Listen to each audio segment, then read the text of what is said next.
नमस्कार दोस्तों, आप सुन रहे हैं द हॉन्टेड हॉर्स और आज मैं फिर से आपके बीच एक बहुत ही रहस्यमयी और डरावनी कहानी लेके आया हूं। पर उससे पहले अगर आप चैनल पर नए हैं तो जल्दी से चैनल को सब्सक्राइब कर लें। तो बढ़ते हैं अपनी कहानी की तरफ। दोस्तों, आज की ये कहानी बहुत खास होने वाली है क्योंकि ये एक रहस्यमयी और डरावनी रात की दास्तान है। बनारस से दिल्ली जाने वाली ट्रेन चल पड़ी थी, लेकिन अमर के माता पिता को यह नहीं पता था कि उन्हें एक रात लखनऊ में भी बितानी पड़ेगी, जो शायद उनकी जिंदगी की सबसे भयावह रात होगी। ये बात तब की है जब 14 साल का अमर मुंबई में अपने परिवार के साथ रहता था।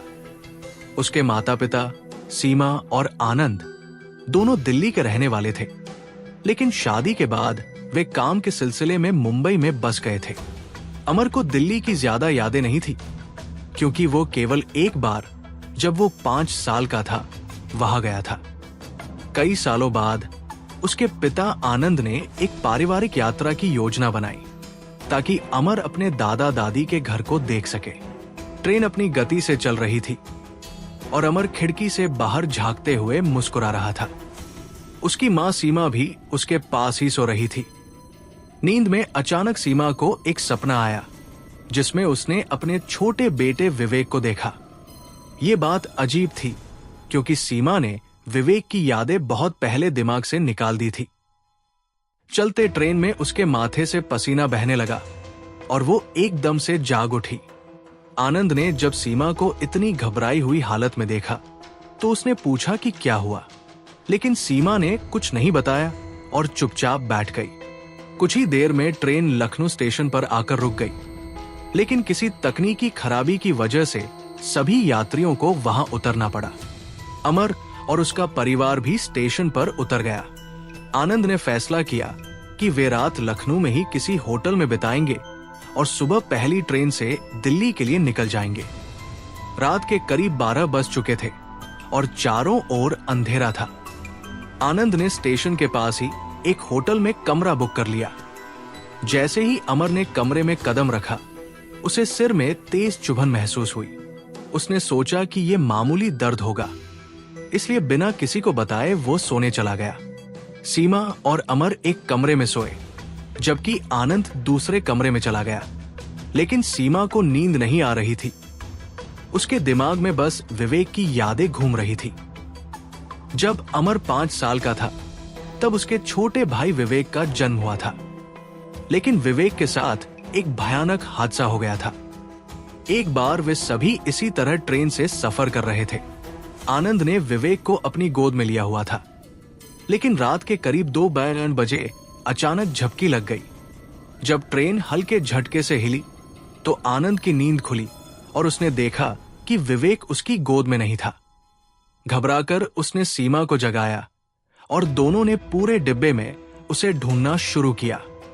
तभी उनकी नजर ट्रेन के दरवाजे के पास बैठे विवेक पर पड़ी।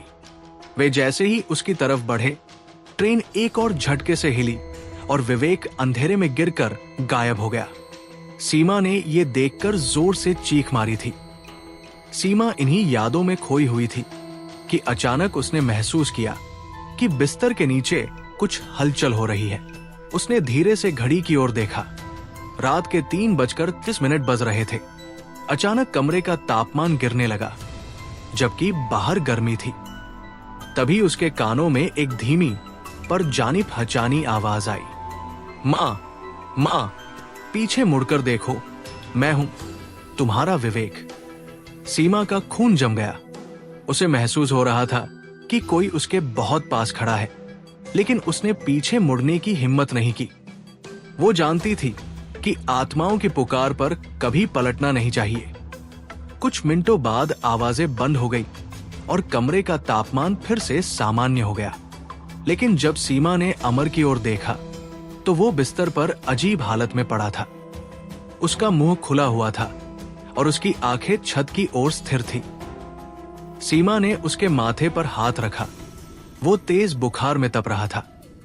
सीमा ने तुरंत आनंद को जगाया। जब दोनों कमरे में वापस आए तो उन्होंने देखा कि अमर हवा में ऊपर उठने लगा और तभी एक छोटे बच्चे की हंसी पूरे कमरे में गूंज उठी। कमरे की सभी लाइटें झपकने लगी। आनंद तुरंत होटल के स्टाफ को बुलाने दौड़ा।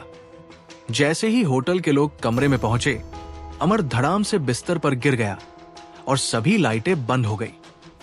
सीमा ने जब उसे देखा तो उसकी आंखें बंद थी और वो बेहोश था।